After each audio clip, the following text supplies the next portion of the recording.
forward his own. Enthusiasm the Conservatives have for this one issue. From this group, They and then can he certainly turned around continue to talk about the We Charity and spin conspiracy theories. We're going to stay focused on delivering. Okay. Rapport. Okay. The Honourable Member for Mission, Matsky, Fraser Canyon. Thank you, Mr. Speaker. I rise today to table my second petition as a Conservative Member of Parliament for concerned Canadians regarding the safety of farmers from the Indian states of Punjab and Haryana that are protesting domestic legislative changes affecting their livelihoods. Legislative independence of sovereign nations must be respected, but Canada will always stand for the protection of fundamental freedoms, both at home and around the world. Indeed, every day is a great day to be a Canadian when we can raise our voices, fight for what we believe in through peaceful protests. So that is why I stand with the farmers in India who are peacefully protesting. I also stand with my constituents peacefully protesting in Canada, who are making their voices heard through tractor rallies, car decals, and daily protests in my riding. You are being heard. Your voice is elevated today. Without farmers, we don't have food. We don't have a future. Thank you, Mr. Speaker. Presenting petitions, the Honourable Member for Ottawa West Nepean. Thank you very much, Mr. Speaker.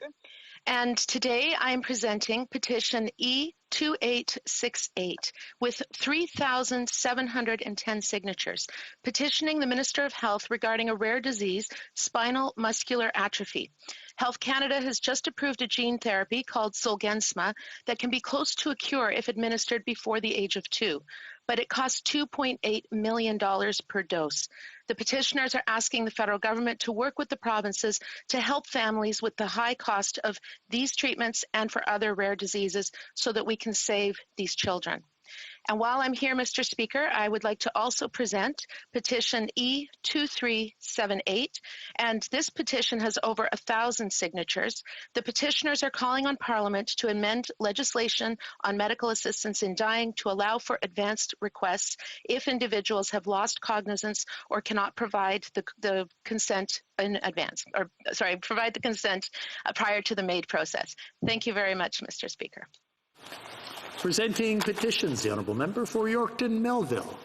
Thank you, Mr. Speaker. I'm pleased today to stand to support these individuals who put forward a petition on behalf of the Uyghur community in China. The Chinese Communist Party is impacting them through forced sterilization and abortions, anti-religious indoctrination, arbitrary detention, separation of children from their families, invasive surveillance, destruction of cultural sites, forced labor, forced organ harvesting, Mr. Speaker. And up to 3 million of the Uyghurs and other Muslim minorities have been detained in what can only be described as concentration camps.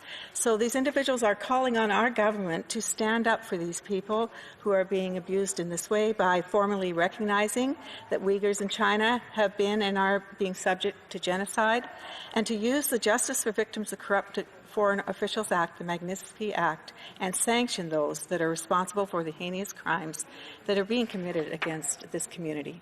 Thank you, Speaker. Presenting petitions. Présentation de pétition, the Honourable Member for Sherwood Park, Fort Saskatchewan. Thank you, Mr. Speaker. During the summer, the Subcommittee on International Human Rights conducted an investigation on the genocide of Uyghur Muslims, and all members of Parliament from all parties who sat through those hearings, heard the evidence, heard the survivor testimony, agreed that Uyghur Muslims are being subject to an ongoing genocide at the hands of the Chinese Communist Party.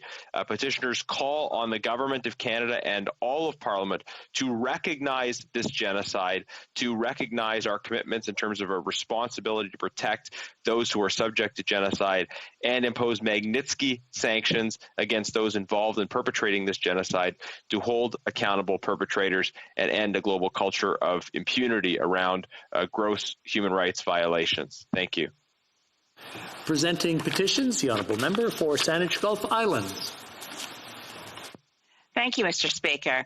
It's an honour to rise today to present petitions from constituents in Saanich Gulf Islands who want to underline to the federal government that the Trans Mountain Pipeline expansion will ensure rising greenhouse gases from increased production in the oil sands, and they note that this is incompatible with the government's commitments on climate change, a point confirmed recently by a Parliamentary Budget Office report. They call on the Parliament not to allow the expansion of the Trans Mountain Pipeline and the expenditure of public funds in the Government of Canada owning this pipeline. Thank you, Mr. Speaker. Presenting petitions. Présentation de pétition, l'honorable député for Banff Airdrie.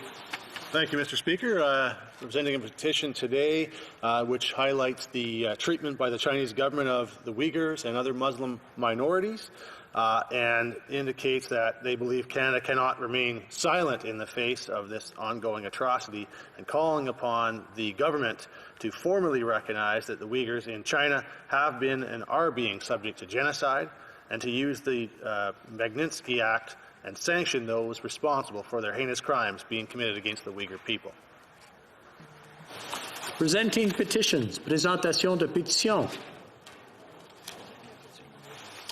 Questions on